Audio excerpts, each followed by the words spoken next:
नमस्कार दोस्तों। पिछले वीडियो में हमने शब्द विचार के बारे में अध्ययन किया और उसमें हमने आपको बताया कि विकार के आधार पर विकारी और अविकारी शब्द होते हैं। तो आज हम विकार के आधार पर सबसे पहले संज्ञा के बारे में पढ़ेंगे। तो जो उदाहरण हमारे सामने, राम ने आगरा में ताजमहल की सुंदरता देखी, इस उदाहरण के आधार पर हम संज्ञा की परिभाषा ज्ञात करेंगे। तो यहाँ पर जो राम है वो एक व्यक्ति का नाम है, आगरा एक स्थान का नाम है, ताजमहल एक वस्तु का नाम है और सुंदरता उसका भाव है। तो हम परिभाषा के रूप में कह सकते हैं कि किसी व्यक्ति, वस्तु, स्थान और भाव के नाम का बोध कराने वाले शब्दों को संज्ञा कहते हैं। जैसे आपके सामने मैं लिख भी देता हूँ।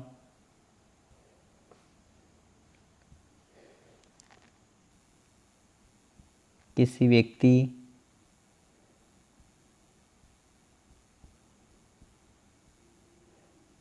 वस्तु, स्थान, भाव आदि के नाम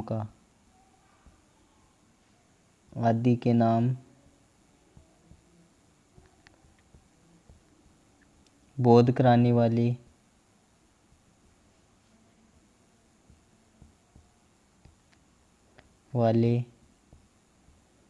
शब्दों को संज्ञा कहते हैं। तो यहाँ पर सबसे पहले हमारे सामने एक शब्द निकल कर के आता है और वो शब्द क्या है? नाम। ये जो नाम है वो किसी व्यक्ति का हो सकता है, किसी वस्तु का हो सकता है, किसी स्थान का हो सकता है, किसी भाव का हो सकता है। तो साधारण शब्दों में हम कह सकते हैं कि जो नाम होता है उसे ही क्या कहते हैं? संज्ञा कहते हैं। तो दुनिया के जो सभी नाम है वो क्या है? संज्ञा है। अब हमारे सामने की जो संज्ञा है उसके कितने भेद है? तो संज्ञा के जो भेद है, संज्ञा के भेद मुख्य तौर पर 3 होते हैं। कई जो किताबें हैं, पुस्तकें हैं, उनमें 5 भी दिए गए हैं। तो वो किस प्रकार से हैं? तो सबसे पहले हम लिखते हैं व्यक्तिवाचक संज्ञा,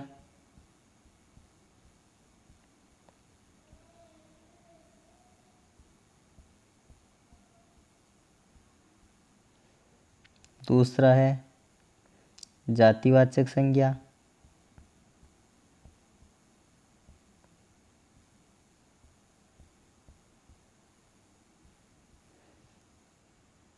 तीसरा है भाववाचक संज्ञा,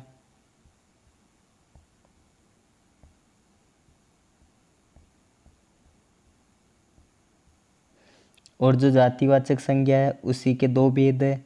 और वो कौन कौन से हैं?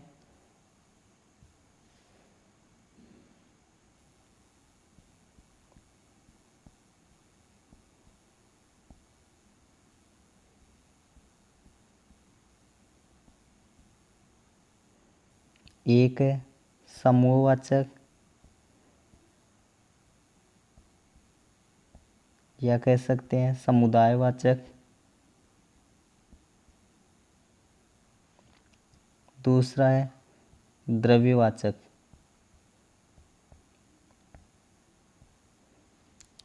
तो इस प्रकार से हम कह सकते हैं कि जो मुख्य रूप है संज्ञा के भेद वो 3 है। और जो टोटल हमारे सामने दी गई है कई किताबों में, जो जातिवाचक संज्ञा के भेद है जिसमें समूहवाचक या समुदायवाचक, द्रव्यवाचक। तो इस प्रकार से हम अगर परीक्षा में जो विवरणात्मक जो प्रश्न पूछे जाते हैं उसमें हम लिख सकते हैं या तो संख्या 3 दी हुई होगी या संख्या 5 दी होगी। तो जो संख्या होगी दोनों में से एक आएगी। अगर 3 आती है तो 3 करना है और 5 आते हैं तो 5 करना है। तो इस प्रकार से जो संज्ञा के भेद है वो 3 है: व्यक्तिवाचक, जातिवाचक और भाववाचक। सबसे पहले हम व्यक्तिवाचक संज्ञा को पढ़ते हैं कि व्यक्तिवाचक संज्ञा किसे कहते हैं। व्यक्तिवाचक संज्ञा परिभाषा है जिस संज्ञा शब्द से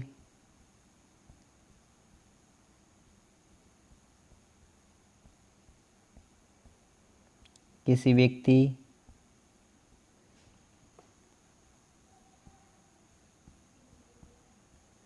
वस्तु,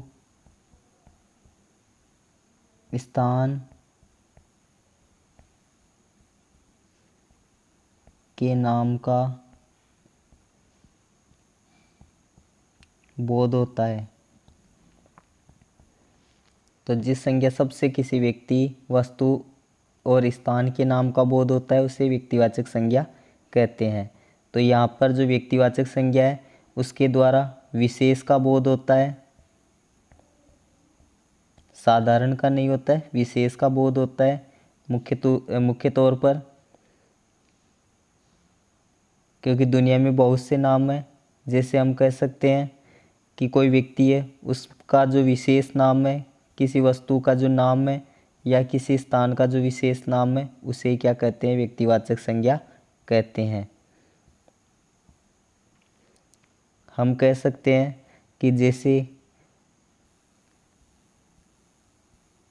संसार के जितने भी देश हैं उन सभी देशों के जो नाम है, जैसे हम लिख सकते हैं कि भारत है, अमेरिका है। तो टोटल जितने भी नाम है वो सभी व्यक्तिवाचक संज्ञा में गिने जाते हैं। नदियों के नाम है, तो जितनी भी नदियां हैं संपूर्ण विश्व की, जैसे गंगा है, यमुना है, अमेजन है, नील है, ये सभी नाम किस में आते हैं, व्यक्तिवाचक संज्ञा में आते हैं। पर्वतों के नाम है, जैसे हिमालय है, एटलस पर्वत है। तो जितने भी नाम है वो सभी किस में आते हैं, व्यक्तिवाचक संज्ञा में आते हैं। त्योहारों के नाम,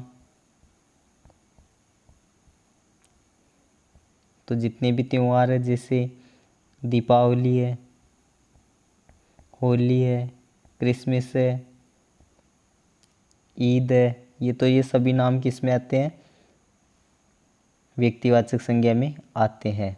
इसके अलावा पुस्तकों के नाम है, दिशाओं के नाम है, समाचार पत्र पत्रिकाओं के नाम है, आदि सभी किस में आते हैं, व्यक्तिवाचक संज्ञा में आते हैं। इसमें ध्यान देने वाली बात यह है कि जो व्यक्तिवाचक संज्ञा है उसका परिचय कैसे लगाया जाए कि ये व्यक्तिवाचक संज्ञा है, क्योंकि दुनिया में बहुत सारे नाम हैं। तो सबसे महत्वपूर्ण हमारे सामने निकल कर के आता है कि जो व्यक्तिवाचक संज्ञा उसका परिचय ज्ञात करने के लिए हमें ये देखना ज़रूरी है कि जो भी व्यक्ति है, जो भी वस्तु है, जो भी स्थान है, उसका विशेष नाम सामने आ रहा है या नहीं आ रहा है, या कह सकते हैं कि जो हमें दिखाई देता है, जैसे दृश्य, किसी व्यक्ति को हम देख सकते हैं, वस्तु को हम देख सकते हैं, स्थान को हम देख सकते हैं, उसके नाम को हम देख सकते हैं। तो सबसे पहले है कि जो दृश्य हैं वो किस में आएगा, व्यक्तिवाचक संज्ञा में आएगा। इसके अलावा जो भी नाम है वो कैसा होना चाहिए, सदैव एक वचन होना चाहिए, सदैव एक वचन होना चाहिए, उसका बहुवचन नहीं बनना चाहिए। तो जो दृश्य है और साथ ही सदैव एक वचन में रहता है वो किस में आता है, व्यक्तिवाचक संज्ञा में आता है। तो ये महत्वपूर्ण ट्रिक है व्यक्तिवाचक संज्ञा को पहचानने की। इसके अलावा इसके बाद में हम जातिवाचक संज्ञा के बारे में अध्ययन करते हैं।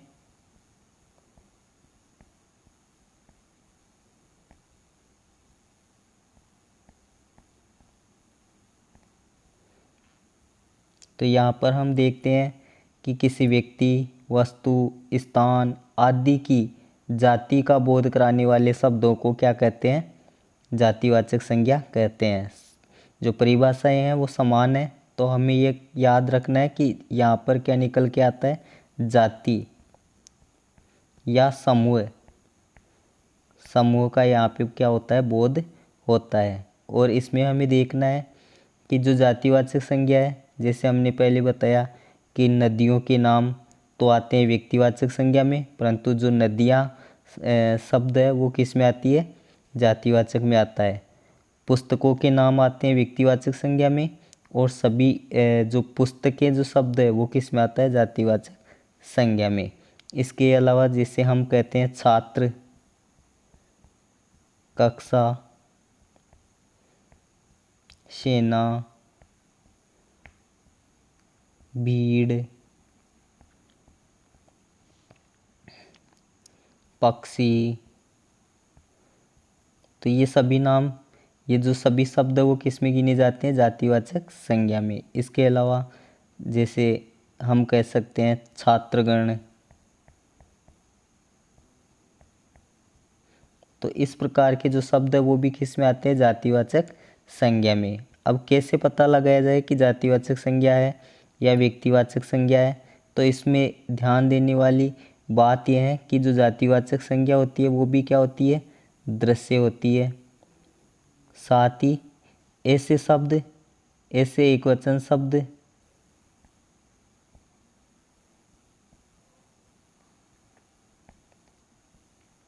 जिनका बहुवचन बनता है, जिनका क्या बनता है, बहुवचन बनता है। या तो वो पहले से बहुवचन में होते हैं, या फिर ऐसे शब्द जो एक वचन में है और उनका बहुवचन बन जाता है, वो किस में आती है, जातिवाचक संज्ञा में आते हैं। अब तीसरी है हमारे सामने भाववाचक संज्ञा।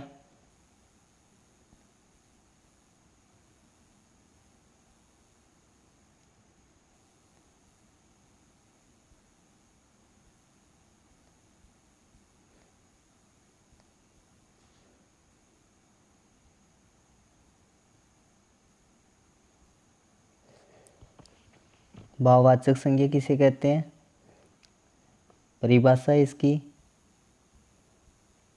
जिस संज्ञा शब्द से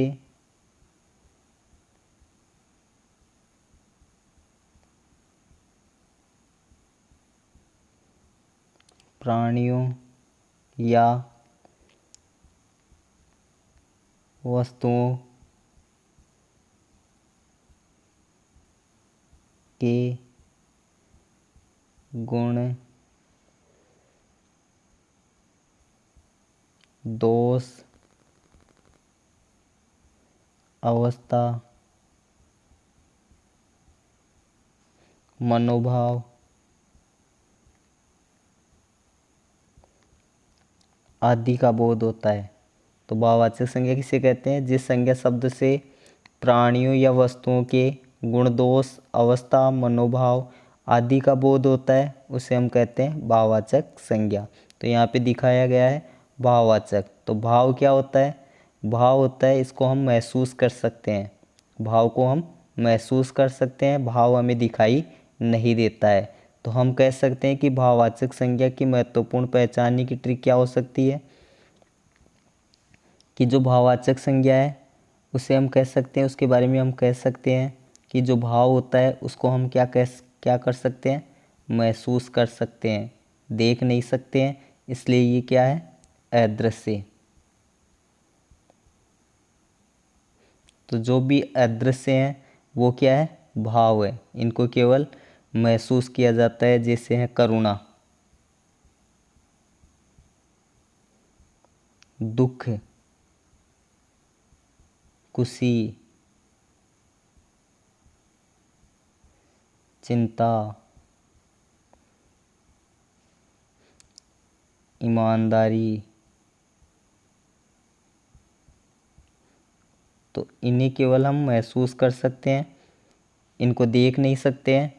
तो जो भाव है वो क्या होती है, अदृश्य। जो अदृश्य है वो किस में आती है, भाववाचक संज्ञा में आती है।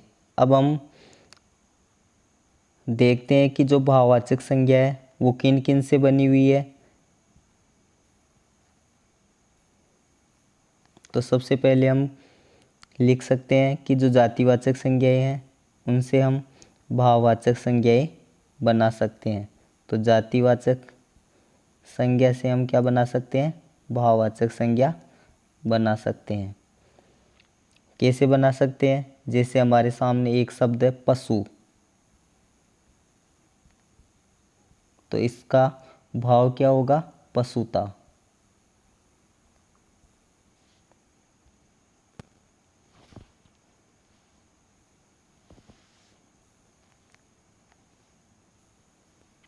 दूसरा शब्द है हमारे सामने लड़का, तो इसका भाव क्या होगा? लड़कपन। अगला शब्द है हमारे सामने गुरु, तो गुरु का क्या होगा भाव? गौरव। अक्सर परीक्षा में इस प्रकार से पूछे जाते हैं कि जो गुरु शब्द दिया हुआ होता है और उसके बारे में पूछा जाता है कि गुरु से किस प्रकार से हम भाववाचक संज्ञाएं बना सकते हैं, तो उसका उत्तर होगा गौरव। इस प्रकार से एक शब्द हमारे सामने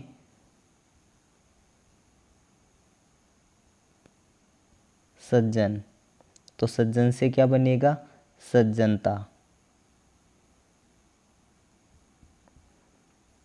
इसके अलावा जैसे इंसान है, तो इंसान से क्या बनेगा? इंसानियत।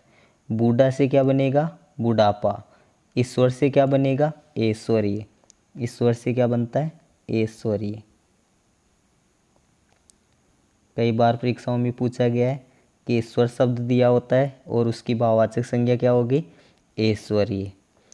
गुरु से भी पूछा गया है, तो गुरु से क्या होगा? गौरव। इसके अलावा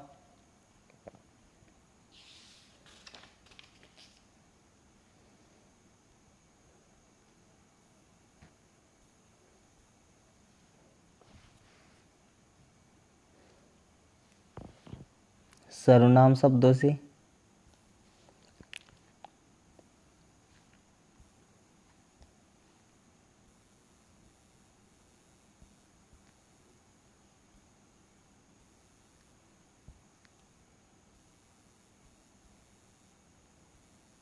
सर्वनाम से भाववाचक संज्ञाएं, जैसे मम शब्द है, तो मम से क्या बनेगा? ममत्व या ममता।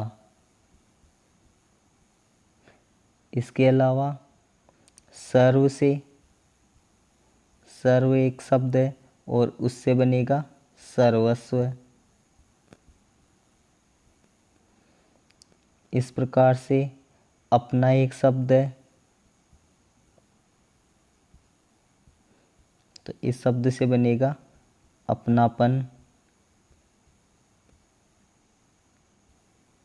तो इस प्रकार से पूछे जाते हैं कि सर्वनाम से भाववाचक संज्ञाएं कैसे बनाई जाती है। और भी बहुत शब्द है, जैसे आप है, आपसे आपा है, निज से निजत्व है, स्व से स्वत्व है। तो इस प्रकार से सर्वनाम से भाववाचक संज्ञाएं बनाई जाती है। अब है कि जो विशेषण है, विशेषण शब्दों से किस प्रकार से भाववाचक संज्ञाएं बनाई जाती है।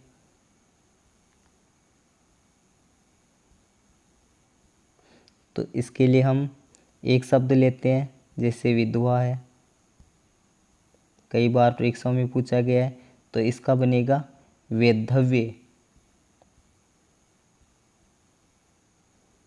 तो ये शब्द कई बार पूछा गया है।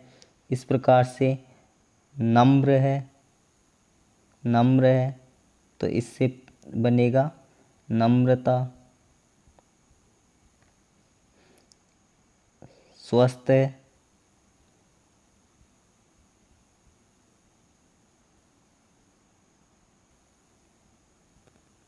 तो इससे बनेगा स्वास्थ्य।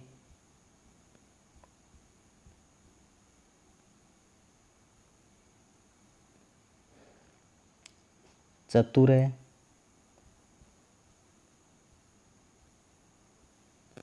इससे बनेगा चतुराई। इसी प्रकार से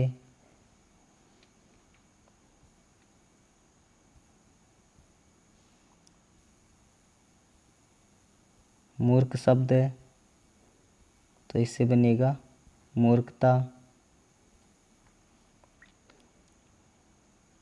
न्यून शब्द है तो इससे बनेगा न्यूनता।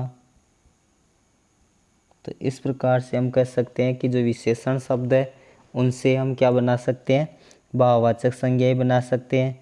ऐसे ही जैसे वीर है तो वीर से क्या बनेगा, वीरता बनेगा। तो इसी प्रकार से परीक्षाओं में पूछे जाते हैं और इनको आपको ध्यान रखना है। अब है कि जो क्रिया शब्द है, क्रिया से कैसे भाववाचक संज्ञाएं बनती है।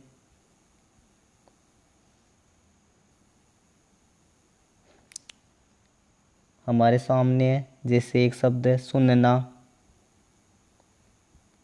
इससे भाववाचक संज्ञा बनेगी सुनवाई।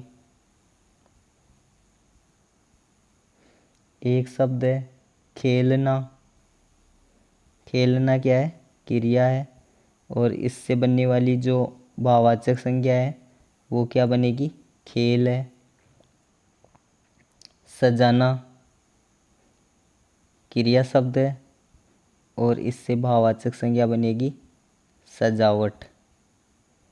तो इस प्रकार से आप भी बहुत सारे शब्द हैं उन शब्दों का आप अध्ययन कर सकते हैं। जैसे गिरना है तो गिरना से गिरावट बनेगी, चलना से चाल बनेगी, कमाना से कमाई बनेगी, बैठना से बैठक बनेगी, हारना से हार बनेगी, बिकना से बिक्री बनेगी, उड़ना से उड़ान बनेगी, गाना से गान बनेगा, भूलना से भूल बनेगी, जलना से जलन बनेगी। इस प्रकार से हम जो क्रिया शब्द हैं उनसे भाववाचक संज्ञाएं बना सकते हैं। अब अव्यय शब्दों से किस प्रकार से हम भाववाचक संज्ञाएं बनाते हैं। तो अव्यय से किस प्रकार से हम भाववाचक संज्ञा बनाते हैं वो भी देख लेते हैं। एक शब्द हमारे सामने ऊपर, ऊपर से बनेगा ऊपरी।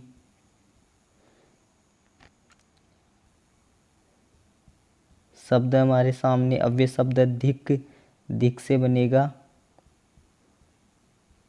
धिक्कार।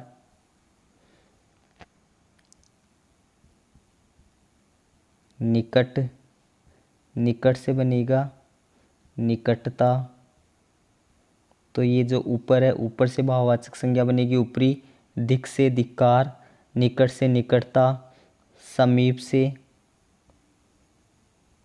क्या बनेगा सामीप्य।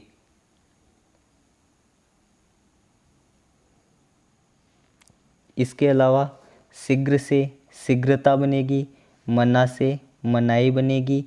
इस प्रकार से आज हमने संज्ञा के बारे में पूरा अध्ययन किया और हमने ये देखा कि जो संज्ञा है उसके जो भेद है व्यक्तिवाचक, जातिवाचक और भाववाचक, तीनों का हमने अच्छी तरीके से अध्ययन किया। इसके अलावा जो जातिवाचक के जो दो भेद है उसके बारे में देख लेते हैं कि जो जातिवाचक के जो दो भेद है कौन कौन से।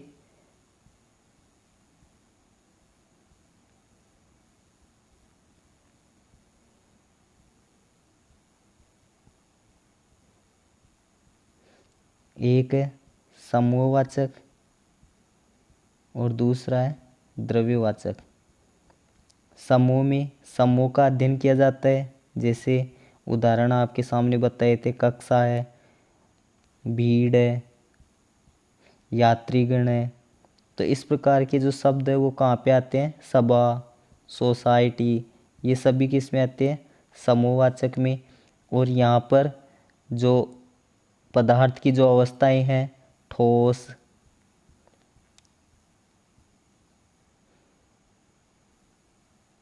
द्रव, गैस, तो ये सभी किस में गिनी जाती है, द्रव्यों में गिनी जाती है। तो इस प्रकार से जातिवाचक संज्ञा के बारे में हमने देखा, व्यक्तिवाचक के बारे में हमने पढ़ा और भाववाचक के बारे में हमने पढ़ा। इसके अलावा भाववाचक संज्ञा किन किन शब्दों से मिलकर के बनी है। तो आज हमने संज्ञा के बारे में संपूर्ण अध्ययन किया। आगे हम विकारी शब्द जो सर्वनाम है उसके बारे में अगला वीडियो लेकर के आएंगे। तो आप हमारे चैनल पे ऐसे ही बने रहे और आप हमारे चैनल को ज़्यादा से ज़्यादा लाइक सब्सक्राइब ज़रूर करें। थैंक यू, धन्यवाद।